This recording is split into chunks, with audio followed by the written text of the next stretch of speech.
Hello everyone, সবাই কেমন আছেন? আমি সায়মা, আমার চ্যানেল মাই হবি প্রজেক্ট থেকে আজকে আবারও চলে আসছি গোল জামার একটা ভিডিও নিয়ে। আজকে শেয়ার করব হাতার ডিজাইন।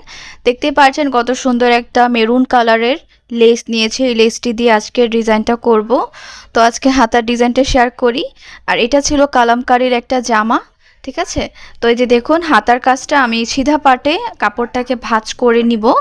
ভাঁজ করে এটার উপরে হচ্ছে আমার জামার সাইড থেকে যে একটা পার্ট ছিল সেই পার্টটা এখানে বসাবো। তো 1/2 ইঞ্চির থেকেও কম একটা ভাঁজ করে নিলাম সিধা পাটে। তো এই যে এখানে যে একটা পট্টি ছিল বা হচ্ছে একটা বর্ডার লাইন ছিল ডিজাইন করা, এই বর্ডার লাইনটাও কিন্তু কাপড় চুলে কাপড়টাকে ভাঁজ করে এটার উপরে বসিয়ে দিব। আর আমি কিন্তু এর আগে যে কাটিং ভিডিও শেয়ার করেছিলাম তখন কিন্তু এই ড্রেসের ডিজাইনটা শেয়ার করেছিলাম, আর সেটা কিন্তু একটা এআই দিয়ে সাজানো একটা ড্রেসের ভিডিও ছিল, মানে ড্রেসের ছবি ছিল।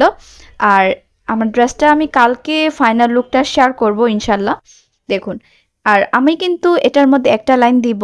আর যেহেতু আপনারা জানেন 3 গজের মতো কাপড়টা ছিল, জামার কাপড়টা 3 গজ 3.5 গজের মতো কালামকারীর কাপড়টা ছিল। তো এটার অনুযায়ী হচ্ছে এই যে বর্ডার লাইনটা ছিল একটা লাইনে ছিল, যে কারণে আমার হাতার মধ্যে একটা লাইনই হবে এবং জামার মধ্যেও কিন্তু একটা লাইনই হবে।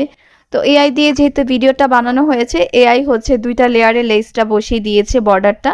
তো দেখুন, এখানে আমি বর্ডারটা বসানোর পরে এই সুন্দর লেসটা বসিয়ে দিচ্ছি। আর এটা আমি যে বর্ডার বসিয়েছি বর্ডারের উপরে লেসটা বসাচ্ছি, আর এতে করে ড্রেসের লুকটা কিন্তু অনেক বেশি সুন্দর লাগছে। দেখুন, হাতাটা দেখতে অনেক বেশি সুন্দর লাগছে। আর এরকম করে ড্রেস বানালে অনেক বেশি সুন্দর লাগে। সবাই ভালো থাকবেন।